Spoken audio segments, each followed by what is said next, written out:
Students, welcome to my YouTube channel. Previous lecture में हमने देखा था लेवरेजेस का कंसेप्ट, उसके कुछ फॉर्मूलाज हम लोग ने देखे थे और उसके बाद एक सम सॉल्व करके देखा था कि लेवरेजेस को किस तरह से सॉल्व किया जाता है। आज हम लोग इस लेक्चर में और कुछ सम सॉल्व करके देखेंगे। तो चलो स्टार्ट करते। आज का हमारा क्वेश्चन है, देखो यहाँ पे क्या बोला, annual sales of a company is ₹60 lakhs, sales to variable cost ratio is 150% and fixed cost other than interest is 5 lakhs per annum. Company has 11% debentures of ₹30 lakhs. You are required to calculate operating, financial and combined leverage of the company. Okay. So कल हम लोग ने जो sum solve किया था उसमें सिर्फ हम लोग ने दो ही लेवरेजेस सॉल्व किए थे। आज के इस सम में हमें तीनों लेवरेजेस को सॉल्व करना है। तो चलो स्टार्ट करते हैं लेवरेज सॉल्व करना। ओके स्टूडेंट, तो स्टार्ट करते हैं।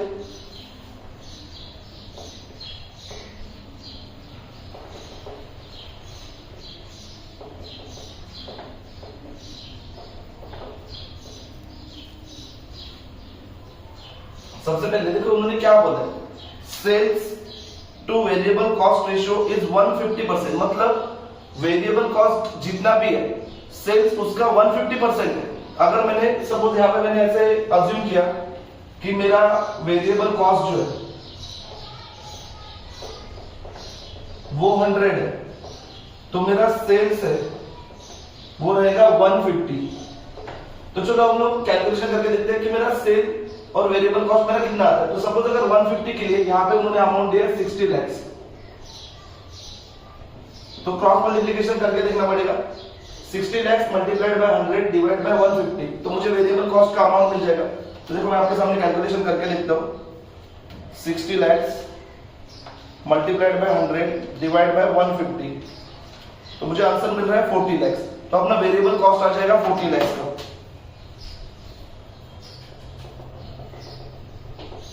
तो चलो sales of ₹60 lakhs minus variable cost of 40 lakhs। तो सेल माइनस वेरिएबल कॉस्ट अगर हम लोग करेंगे तो हमें मिलेगा कंट्रीब्यूशन, अपना कंट्रीब्यूशन हो जाएगा 20 lakhs। उसमें से माइनस करेंगे फिक्स्ड कॉस्ट। तो देखो स्टूडेंट्स, उन्होंने फिक्स्ड कॉस्ट के बारे में क्या बोला, fixed cost other than interest is 5 lakhs per annum. तो यहाँ पे हमें फिक्स्ड कॉस्ट मिल गया 5 lakhs। सो 20 lakhs में से फिक्स्ड कॉस्ट माइनस करेंगे तो अपने को मिलेगा EBIT, earning before interest and tax, ये अपना हो जाएगा 15 lakhs। उसके बाद हमें माइनस करना है इंटरेस्ट। तो देखो यहाँ पे क्या बोल रहे हैं, company has 11% debentures of 30 lakhs, मतलब 30 lakhs के ऊपर 11% इंटरेस्ट हमें पे करना है। सो 30 lakhs मल्टीप्लाइड बाय 11%, तो अपना आंसर आएगा 3,30,000। सो इंटरेस्ट ऑफ ₹3,30,000 अगर मैं माइनस कर रहा हूं 15 lakhs में से, तो मेरा आंसर कितना आ रहा है। तो चलो चेक करते हैं। तो 15 lakhs माइनस 3,30,000, तो मेरा आंसर आ रहा है 11,70,000। ये होगा मेरा EBT, अर्निंग बिफोर टैक्स, 11,70,000। तो चलो स्टूडेंट्स, अब हम तीनों लेवरेजेस को सॉल्व करते हैं।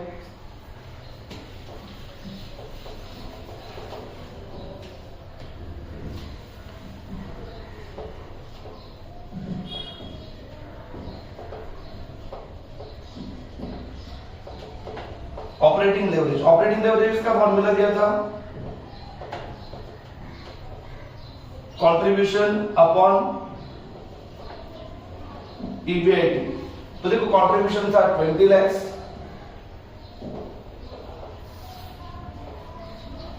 अपॉन EBIT था 15 lakhs।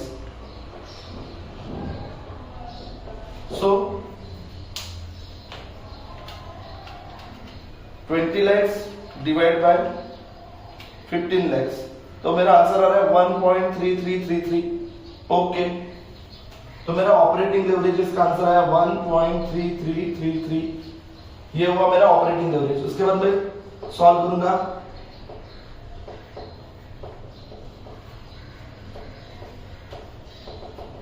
Financial leverage, financial leverage का फॉर्मूला था EBIT अपॉन EBT। तो चलो, EBIT था 15 lakhs डिवाइड बाय EBT था 11,70,000। चलो इसको कैलकुलेटर पे सॉल्व करके देखते हैं।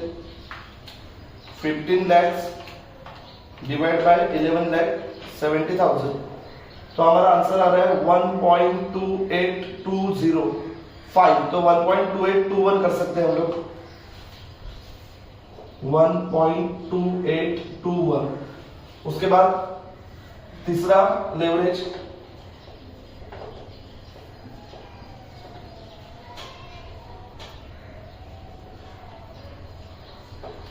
तो यहां पे क्या बोला था, operating leverage multiplied by financial leverage. तो देखो ऑपरेटिंग लेवरेज है 1.3333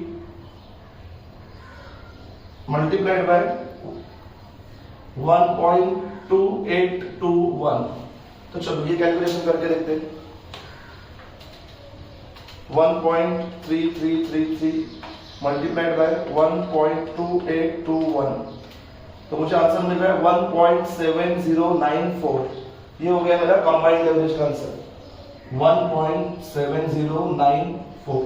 तो स्टूडेंट्स इस तरह से अपना फर्स्ट सम सॉल्व करके हो चुका है। अब हम लोग मूव करते हैं सेकंड सम पे। ओके तो स्टूडेंट्स नेक्स्ट क्वेश्चन में देखो क्या बोला है, the data relating to two companies are as given below. तो देखो यहाँ पे दो कंपनीज का डेटा दिया है, company A and company B. देखो क्या बोला है, equity capital 6 lakhs and 3,50,000, 12% debentures 4 lakhs and 6,50,000, output units मतलब ये सेल यूनिट्स में दिया है 60,000 and 15,000, selling price per unit दिया है 30 rupees and 250 rupees। उसके बाद फिक्स कॉस्ट पर एनम दिया है 7 lakhs and 14 lakhs and variable cost per unit दिया है 10 rupees and 75 rupees। और आगे बोला है you are required to calculate operating leverage, financial leverage and combined leverage of two companies। तो यहाँ पे हमें दोनों कंपनीज का डेटा दिया और दोनों कंपनीज का ऑपरेटिंग, फाइनेंशियल और कंबाइंड लेवरेज उन्होंने सॉल्व करने बोले। तो सबसे पहले इसका बेसिक कंप्यूटेशन जो होता है वो हम लोग करके देखते हैं।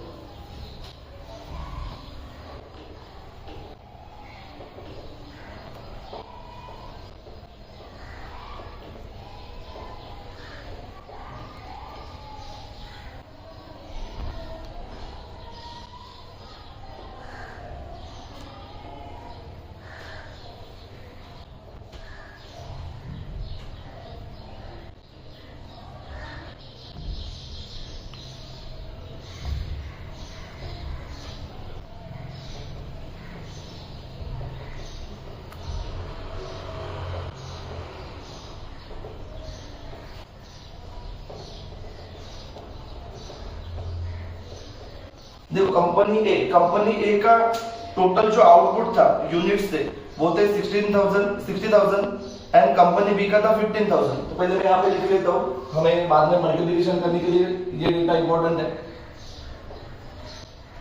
ओके चलो, सो अब हम लोग सॉल्व करना स्टार्ट करते हैं। सबसे पहले दिया है सेल्स। तो देखो कंपनी ए का टोटल यूनिट सेल किया था 60,000 और उनका सेलिंग प्राइस पर यूनिट था 30। सो 60,000 मल्टीप्लाइड बाय 30 अगर मैं जोड़ूंगा तो मेरा आंसर आ रहा है 18 लाख रुपीस।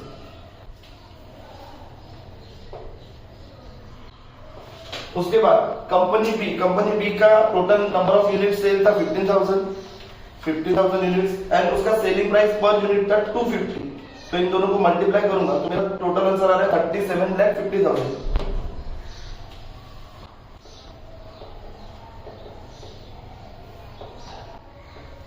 इसमें से माइनस करूंगा वेरिएबल कॉस्ट। तो देखो वेरिएबल कॉस्ट कितना बोला था, कंपनी ए का वेरिएबल कॉस्ट था 10 रुपीज और कंपनी बी का था 75 रुपीज। सो कंपनी ए का देखो 60,000 यूनिट्स मल्टीप्लाइड बाय 10 करूंगा तो मेरा आंसर आ रहा है 6 lakhs। सो 18 lakhs में से मुझे ये 6 lakhs माइनस करना पड़ेगा तो मेरा आंसर आ जाएगा यहाँ पे 12 lakhs।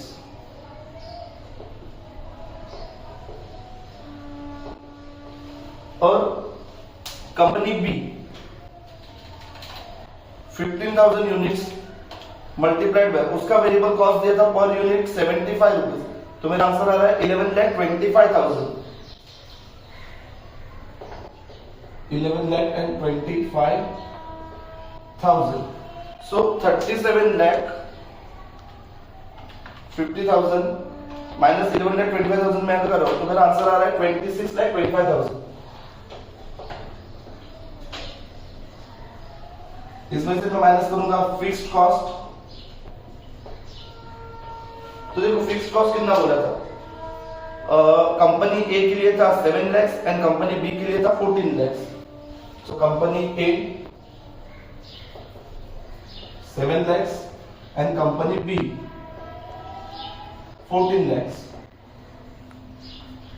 तो इसके बाद जो मुझे मिलेगा उसको मैं बोलूंगा EBIT। सो 12 lakhs माइनस 7 lakhs मेरा आंसर आ जाएगा 5 lakhs। और उसके बाद 26,25,000 माइनस 14 lakhs करूंगा तो मेरा आंसर आ जाएगा 12,25,000। इसमें से मुझे माइनस करना है इंटरेस्ट। देखो इंटरेस्ट के बारे में उन्होंने क्या इंफॉर्मेशन दी है 12% डिबेंचर्स थे तो देखो कंपनी ए में डिबेंचर्स का अमाउंट था 4 lakhs। So 4 lakhs multiplied by 12% करूंगा तो मेरा आंसर आ रहा है 48,000। तो यहाँ पे इंटरेस्ट आएगा 48,000 एंड कंपनी बी में डिबेंचर्स का अमाउंट था 6,50,000। सो 6,50,000 मल्टीप्लाइड बाय 12% आंसर आ रहा है 78,000।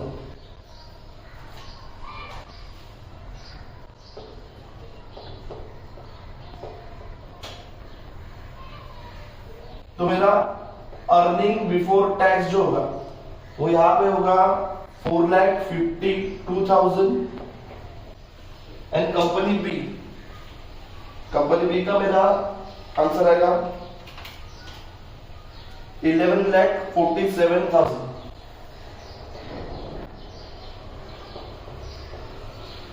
चलो जो बेसिक इंफॉर्मेशन हमें लेवरेज सॉल्व करने के लिए चाहिए वो इंफॉर्मेशन अपने पास अवेलेबल है।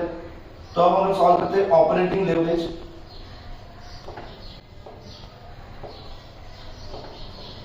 Formula contribution upon EBIT। तो देखो पहले हम लोग कंपनी ए का सॉल्व करते हैं। कंपनी ए कंट्रीब्यूशन कितना था 12 lakhs अपॉन EBIT था 5 lakhs। तो देखो 12 lakhs डिवाइड बाय 5 lakhs तो मेरा आंसर आ रहा है 2.4। तो कंपनी ए के लिए ऑपरेटिंग लेवरेज था 2.4।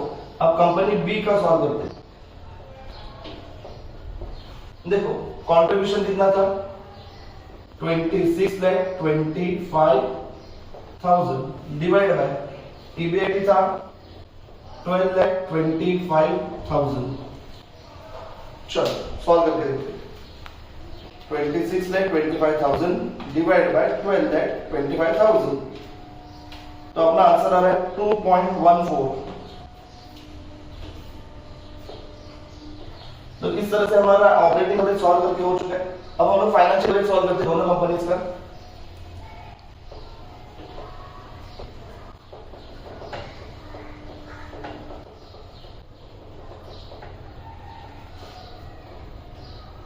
फाइनेंशियल लेवरेज का फॉर्मूला है EBIT divide by EBT।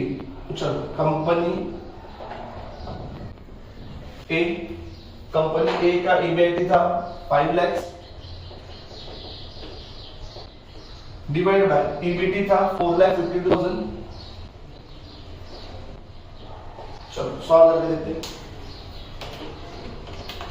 5 lakhs divide by 4,52,000, तो मेरा आंसर आएगा 1.106। तो मैं 1.11 भी लिख सकता हूँ, 1.11।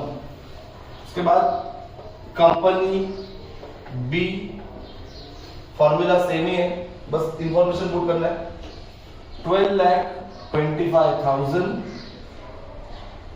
Divide by 11,47,000। 12,25,000 डिवाइड बाय 11,47,000, मेरा आंसर आ रहा है 1.068। तो 1.07 ले सकते, 1.07।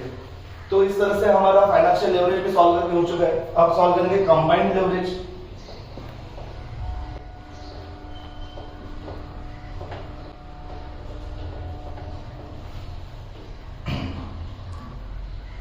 Operating leverage multiplied by financial leverage. So company A के लिए ऑपरेटिंग लेवरेज था 2.4 मल्टीप्लाइड बाय फाइनेंशियल लेवरेज था 1.11। सो 2.4 मल्टीप्लाइड बाय 1.11, आंसर आ रहा है 2,664। 2.664। और उसके बाद कंपनी बी, कंपनी बी का ऑपरेटिंग लेवरेज था 2.14 मल्टीप्लाइड बाय फाइनेंशियल लेवरेज था 1.07। चलो 2.14 मल्टीप्लाइड बाय 1.07, तो हमारा आंसर आ रहा है 2.2898।